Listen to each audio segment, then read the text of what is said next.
세종 FM 라디오 상담실.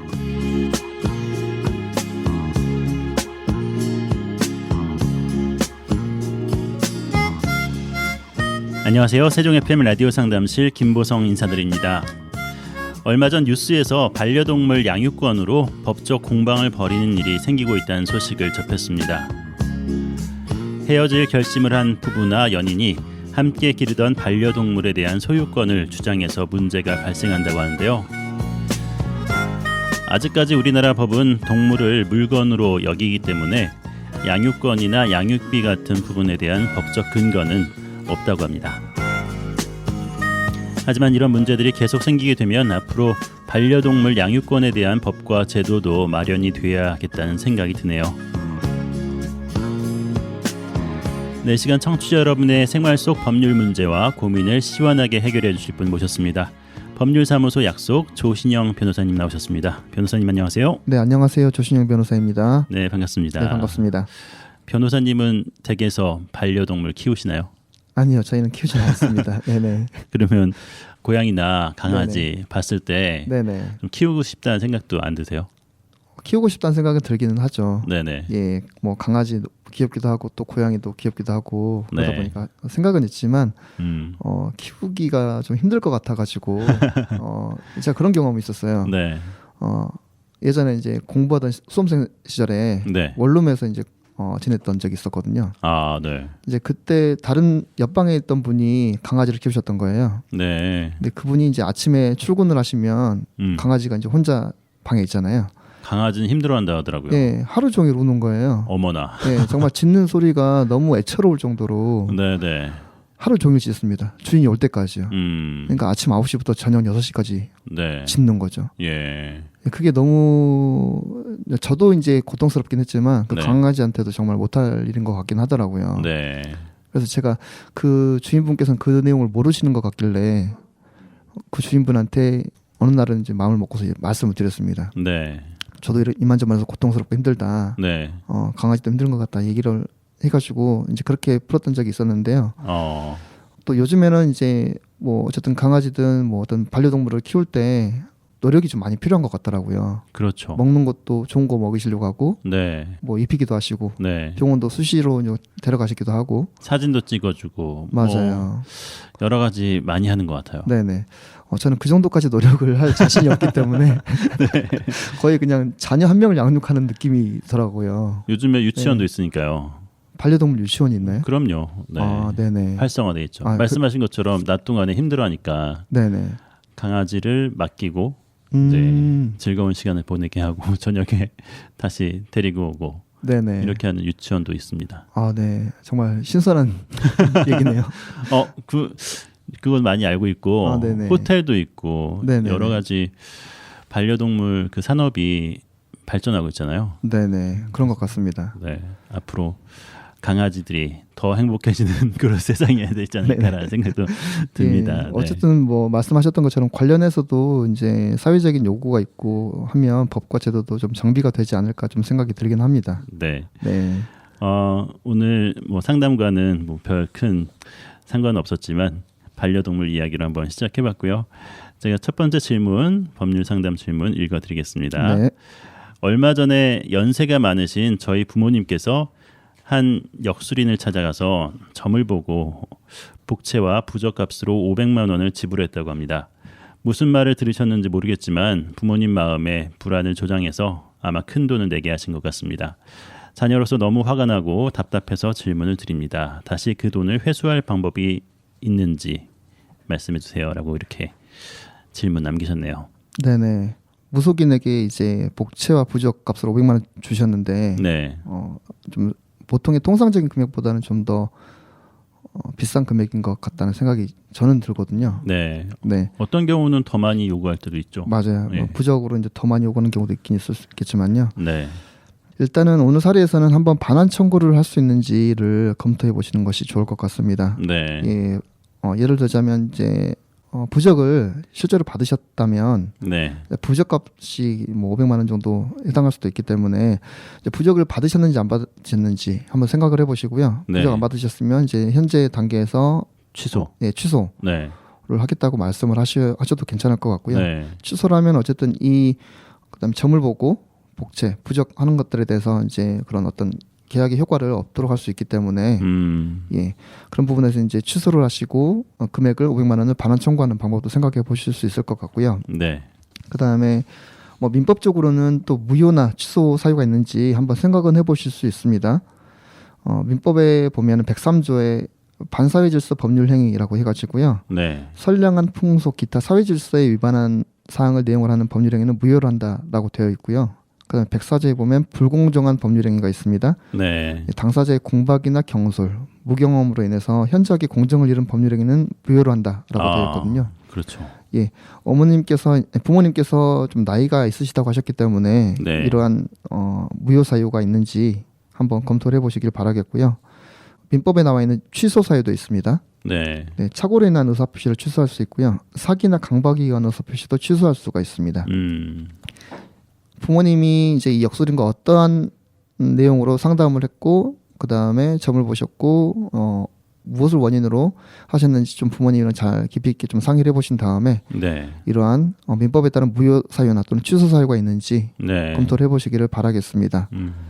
부모님이 원해서 한 게 아니라 자녀 제3자가 원해서 하는 거잖아요. 네네. 회수를 받기 원하는 거는 네네. 부모님부터 일단 설득이 돼야 될 것 같고 네네. 부모님이 이렇게 행동에 나서야 되시는지 아니면은 제3자라고 생각되는 네네. 자녀가 이렇게 할 수도 있는지 궁금해요. 네네. 일단 기본적으로는 자녀분께서 하실 수 있는 건 아니고요. 네. 예, 부모님께서 직접 하셔야 되는 사안으로 보입니다. 예, 부모님께서 이제 연세가 있으시다고 해도 기본적으로는 이제 성인이고 행위 능력이 있으시기 때문에 법률적인 네. 행위를 할 수 있는 능력이 있으신 겁니다. 그렇죠. 예, 그래서 이제 자녀분께서 취소하는 건 안 되는 거고요. 부모님께서 직접 하셔야 되는 거고. 네. 그래서 이제 부모님이랑 잘 상의를 한번 해보시고요. 그 다음에 이제 역술인과도 한번 협상을 시도해 보시는 것도 괜찮을 것 같습니다. 네. 예, 그리고 만약 이제 부모님께서 어떤 정상적인 사리 분별을 하실 수 없는 그런 상황이시라고 하면 네. 이제 민법에서는 이제 이분들에 대해서 이제 행위 능력을 제한할 수 있는 그런 규정들이 있거든요. 네, 성년 후견 개시라고 하죠. 이제 네. 성년 후견 아마 들어보셨을 겁니다. 이제 후견 제도가 있습니다. 이제 그런 후견 제도를 이용해서 후견 개시 심판을 받으시고 그에 따라서 이제 후속적인 법률 조치를 하는 것도 방법이 될 수 있습니다. 네. 네. 후견인이 지정이 되면 이제 보통은 이제 가족들이 이제 후견인이 되는 것이고 이제 부모님이나 이제 능력이 없으신 분들은 이제 피후견인이 되는 거죠. 네. 후견인의 어떤 동의 아니면 후견인이 직접 법률행위를 해야 이제 그것이 효과가 있는 것이고 만약에 피후견인이 직접 법률행위를 하면 그것들은 나중에 취소가 되거나 할 수가 있습니다. 그런 네. 부분 좀 참고해 주시길 바라겠고요. 이 후속적인 조치이긴 하지만 성년 후견 개시하는 것도 한번 생각을 해보시기를 바라겠습니다. 이런 이제 복채라든지 이런 경우도 있고 뭐 기부금이라든지 네네. 정상적인 어떤 종교 기관에다가 기부를 할 수도 있잖아요. 네네. 그런 것들은 나중에 이제 마음이 달라져서 변심으로 인해서 돌려받기 원하는 경우 이런 네네. 경우는 어떤가요? 네, 그런 경우도 생각을 해보실 수 있는데요. 네. 기본적으로 이제 종교기관에 기부라고 해야 될까요? 네. 예, 그렇게 한 부분들에 대해서는 통상은 좀 돌려받기가 쉽지는 않으시는 걸로 알고 있고요. 그래요. 네네. 왜냐하면 이게 어떤 조건부로 기부를 한다거나 헌금을 하시는 것들이 아닐 거기 때문에 네. 네, 기본적으로 이제 증여의 의사를 통해서 헌금을 하신 걸로 그렇게 생각이 되고요. 통상적으로는 반환 청구를 하는 사례들이 드물 것이고 또 네. 인정되기는 쉽지는 않으실 것이라고 그렇게 생각을 합니다. 네. 제가 알고 있던 그 단체에서는 그 왜 이단 단체예요. 네네. 거기서는 이전에 했던 헌금 기부를 취소해서 자기네로 이제 옮겨라 이렇게 지시를 받아가지고 그걸 네네. 끊임없이 막 연락하고 그러는 단체도 있다고는 하더라고요. 네네. 좀 악용하는 케이스도 있을 수도 있겠네요. 네. 예, 그런 생각이 좀 들긴 합니다만 원칙적으로는 헌금하는 것들에 대해서 종교기관에 헌금하는 것들에 대해서 반환 청구하시더라도 인정받기가 쉽지 않다라고 생각하시면 될 것 같고요. 네.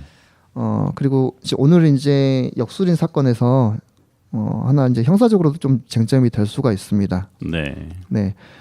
법원 판례가 좀 사례들이 좀 있긴 있는데요. 예. 이제 사기죄가 인정되는 케이스도 있습니다. 사기죄요. 네, 맞습니다.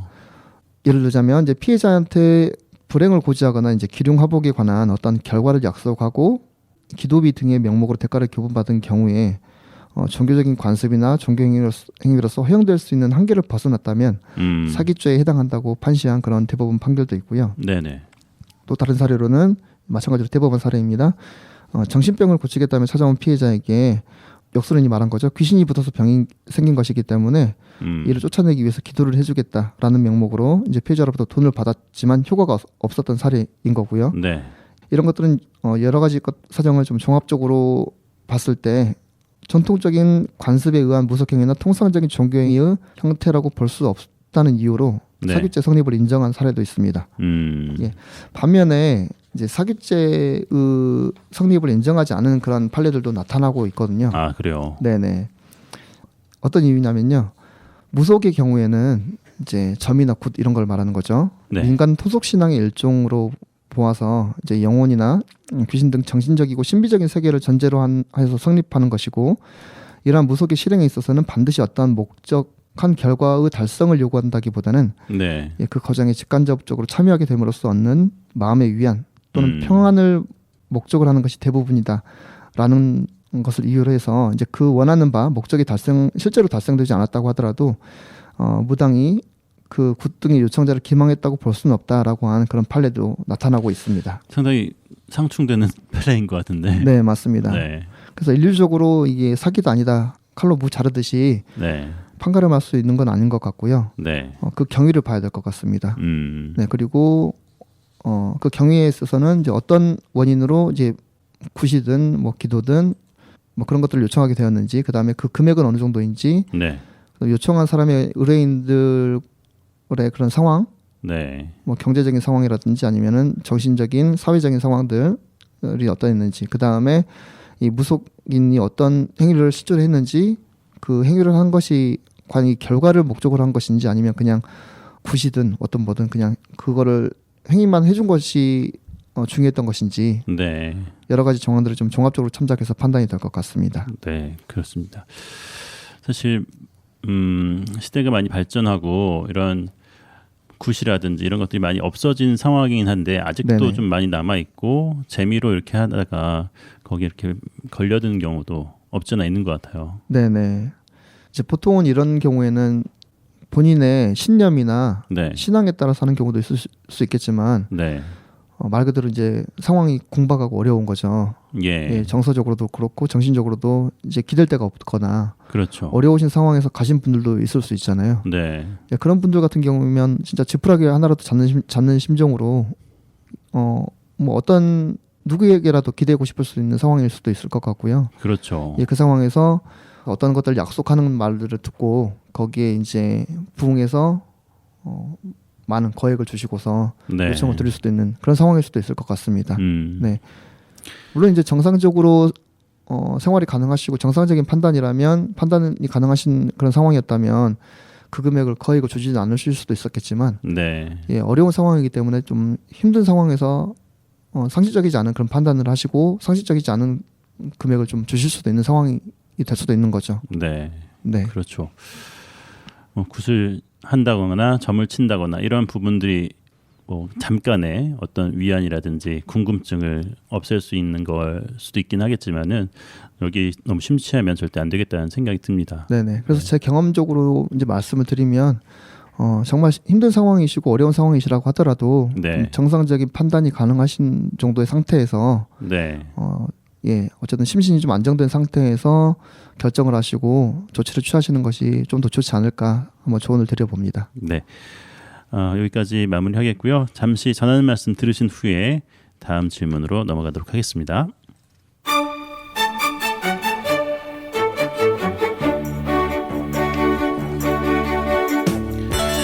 FM 98.9MHz 세종 FM 라디오 상담실 함께하고 계십니다.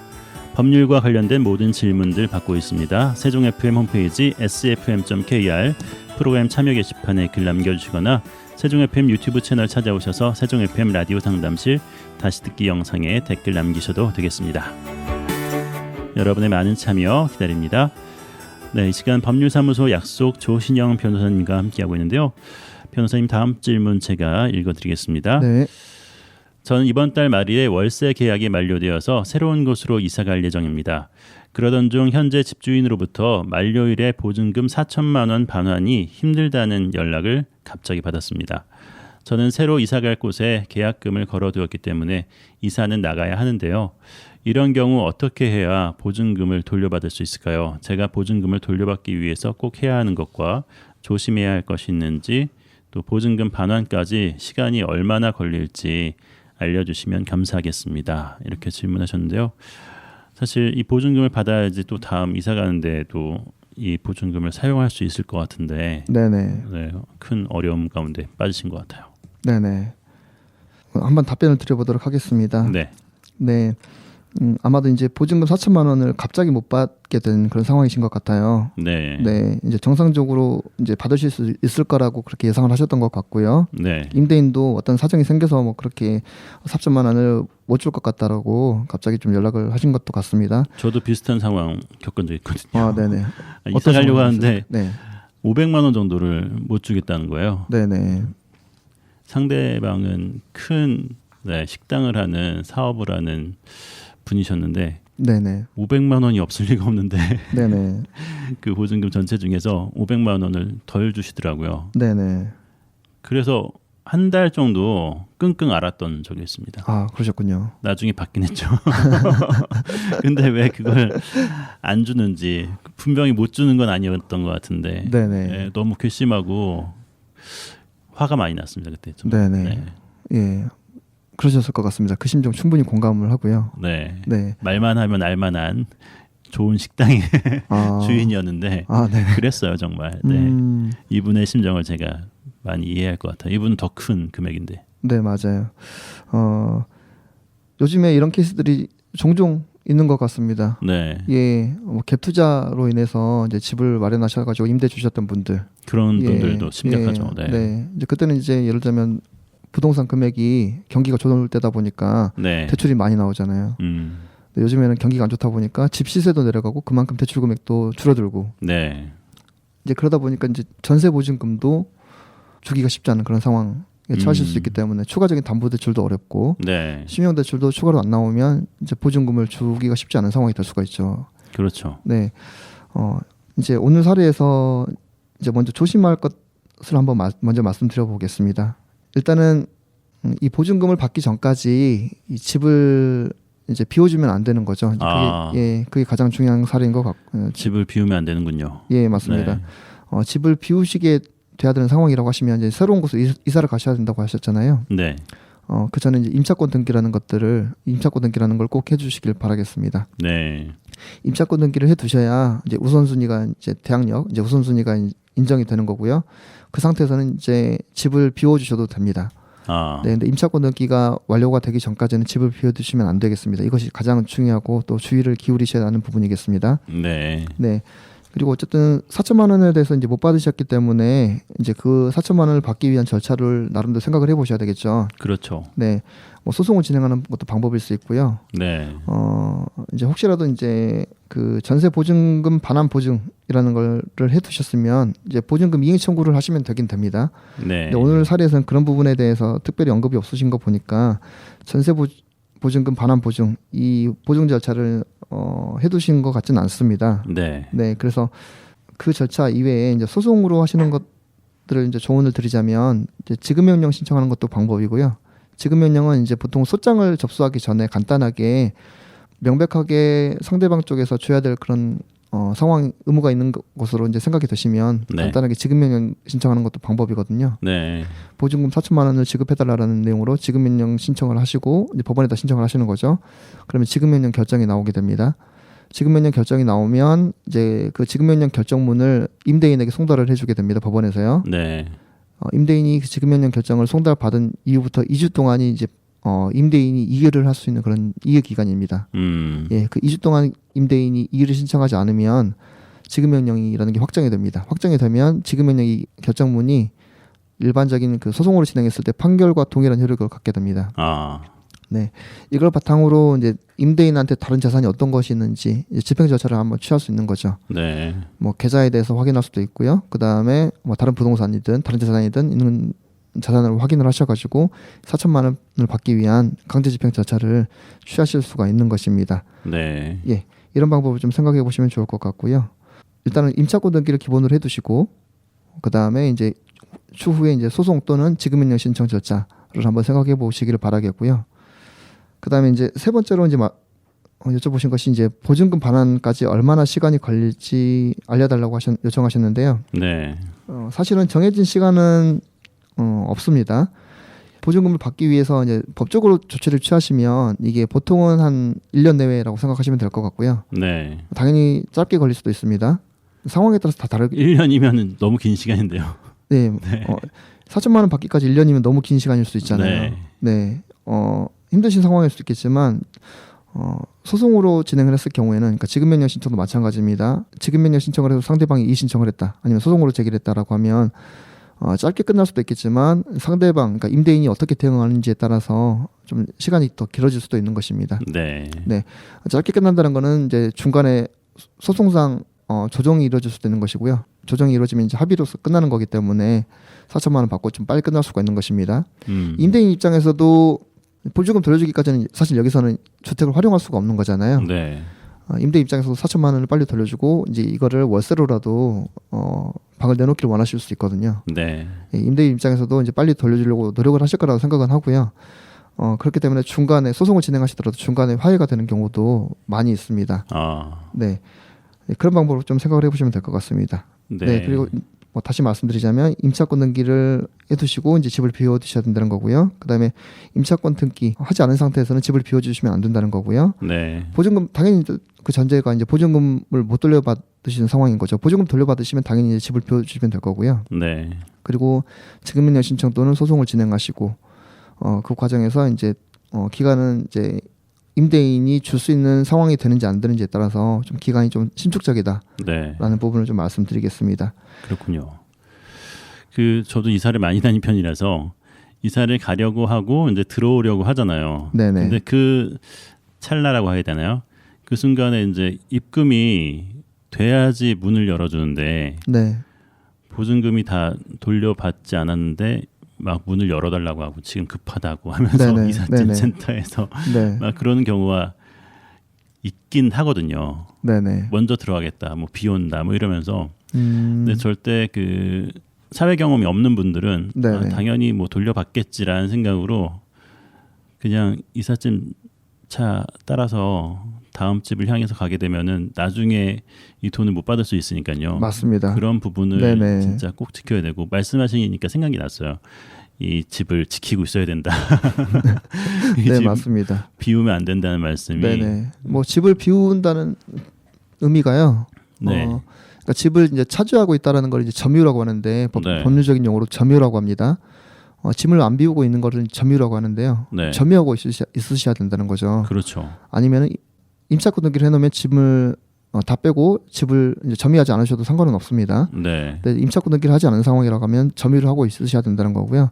그 점유라는 거는 이제 어느 정도 가재도구가 있는지, 네. 그다음에 뭐 열쇠 같은 것들을 자기가 가지고 있는지, 열쇠를 관리하고 있는지, 어쨌든 이 현재 주택에 대해서 자기가 이제 관리하고 확보할 수 있는 상황에 있는 거를 점유라고 합니다. 네. 다 두고 있으실 필요는 없고요. 이제 새로 이사를 갈 곳이 또 있으시다고 하니까, 그러니까요. 만약에 새로 다른 곳으로 꼭 이사를 가셔야 되는 상황이라고 하면 필수적인 가재도구들은 빼셔도 상관은 없을 것 같습니다. 그리고 나머지 격가지 정도 되는 그런 짐들을 거기다 보관해 두시고 이제 열쇠나 비밀번호 같은 것들은 이제 본인이 가지고 계시고 네. 그 상황에서 이제 새로운 곳으로 이사를 가시는 거죠. 이제 그와 동시에 이제 임차권 등기를 또 해두시면 짐을 다 빼셔도 상관없는 거고요. 그렇군요. 네네. 임차권 등기라는 거는 시간이 금방 되는 건가요? 네, 임차권 등기는 어렵지 않고요. 뭐 한 달에서 한 달 내외로 이렇게 결정이 된다고 생각하시면 될 것 같습니다. 네, 한 달이요. 네네. 그것도 시간 좀 생각보다 많이 걸리네요. 네. 한 달도 이제 생각하기에 따라서는 시간이 많이 걸린다고 생각하실 수도 있는데요. 네. 법적으로 어떤 절차를 취할 때 2, 3일 내에 아니면 일주일 내에 어떤 법원으로부터 결정 나오는 경우가 흔치 않거든요. 아, 그렇군요. 네네. 법원에서도 이제 그 사건에 대해서 이제 신청을 하면 검토를 해야 될 것이고 검토한 이후에 결정을 해야 될 것이기 때문에 네. 우리가 임차권 등기 신청을 하더라도 다른 사건들이 이미 앞에 많이 있을 거기 때문에 순차적으로 처리를 하게 되잖아요. 그렇죠. 그래서 좀 법적으로 조치를 취하고 싶으시면 미리미리 조치를 취하시는 것이 좋습니다. 시간이 걸리는 네. 것을 감안하셔가지고요. 그렇습니다. 문제가 발생됐을 때 이건 바로 임차권 등기에 들어가겠다. 판단을 빨리 해서 네, 빨리 맞습니다. 해야겠다는 생각이 들고요. 네네네. 때로는 이제 전세 계약이 아직 끝나지가 않았는데 전세 계약이 끝나기 전에 내가 이사를 가고 싶다 이런 경우에 그런 경우도 또 있을 수 있을 것 같은데 네네. 그런 경우는 만약에 임대인이 절대 네. 안 된다 2년은 지켜야 된다 이러면은 그때까지 살아야 되는 건가요? 예, 맞습니다. 예, 그거는 네. 계약 관계이기 때문에 그렇습니다. 임대차 계약이라고 하거든요. 네네. 계약은 양 당사자에게 권리가 주어지기도 하지만 양 당사자 각각에게 또 의무가 주어지기도 합니다. 네. 예, 임대차 계약에 있어서 그 임차인 세입자의 의무는 보증금을 주거나 아니면 월세를 주거나 하는 게 이게 임차인의 의무이거든요. 그렇죠. 반대로 임대인의 의무는 이 주택을 임차인이 사용할 수 있도록 제공하는 거 이게 임대인의 의무입니다. 그럼 임대인은 어쨌든 그 주택을 사용할 수 있도록 임차인에게 줬을 것이고요. 네. 그 상황에서 이제 계약 기간이 뭐 예를 들자면 2년이라고 하면 2년 동안은 임대인은 자기가 할 의무를 다한 것입니다. 네. 집을 제공하기만 하면요. 그렇죠. 네, 사용할 수 있도록 그런 상태를 제공하면 되는 것이고요. 뭐 예외적으로 사용할 수 없는 상황에서도 집을 주기만 하면 되는 것이냐 그런 의미는 또 아닙니다. 네. 누수가 되고 있는데 그것도 임대인이 의무를 다한 것이냐 그런 건 아닐 수도 있기 때문에 예외적인 그렇죠. 상황은 그런 제외를 하고요. 네. 그러면 임차인으로서는 이제 보증금을 주거나 전세라고 하죠. 전세 보증금을 주거나 아니면은 뭐 반전세라고 하더라도 보증금 주고 월세를 주거나 네. 이게 임차인의 의무이고 이러한 경제적인 이득을 기대하면서 임대인이 계약을 체결한 거거든요. 네. 그러면 임차인은 계약성 의무를 다해야 되는 것입니다. 따라서 그 계약 기간 동안은 합의로서 해지가 되지 않는 이상 네. 일방적으로 임차인이 2년이 아니라 그 전에 예를 들면 1년 10개월만 살겠습니다. 나머지 2개월 거는 월세를 못 줍니다라고 할 수가 없는 거죠. 그렇죠. 네. 네. 그러면 보증금에서 제하겠죠. 뭐. 예, 그래서 이제 보증금을 중간에 안 줘도 되는 것이고요. 임대인은 계약이 만료될 때 만료되는 그 기간에 주면 되는 것입니다. 임차인으로서는 중간에 이제 방을 빼고 싶으시면 보통은 이제 다른 사람 임차인을 구해주고 방을 빼시죠. 그러면 이제 그거는 합의 해제가 된다고 볼 수 있습니다. 묵시적으로, 암묵적으로 합의 해제가 되는 거죠. 그렇기 때문에 이제 중간에 그렇게 암묵적이든 명시적이든 합의가 되면 해제가 되는 것이고 보증금 받을 수 있겠지만 그런 게 아니면 계약 기간을 채워서 보증금을 받으시게 되고 또 계약 기간 동안은 월세를 다 주셔야 되는 그런 상황이 되는 것입니다. 네.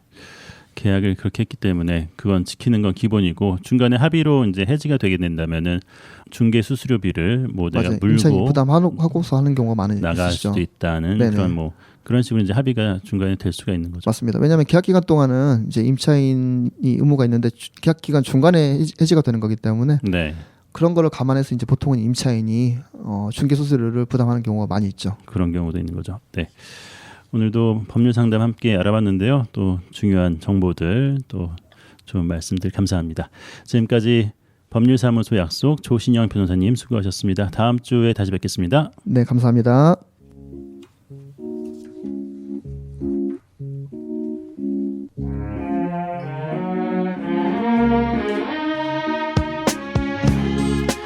FM 98.9MHz 세종 FM 라디오 상담실 함께 했었습니다. 라디오 상담실은 언제나 여러분의 참여를 기다리고 있습니다. 세종 FM 홈페이지 sfm.kr 프로그램 참여 게시판 이용해 주시고요. 유튜브 세종 FM 채널에도 방송 후에 올라가니까요. 꼭 찾아오셔서 상담 질문과 청취 소감 남겨주시기 바랍니다. 세종 FM 라디오 상담실 진행의 김보성이었습니다. 감사합니다.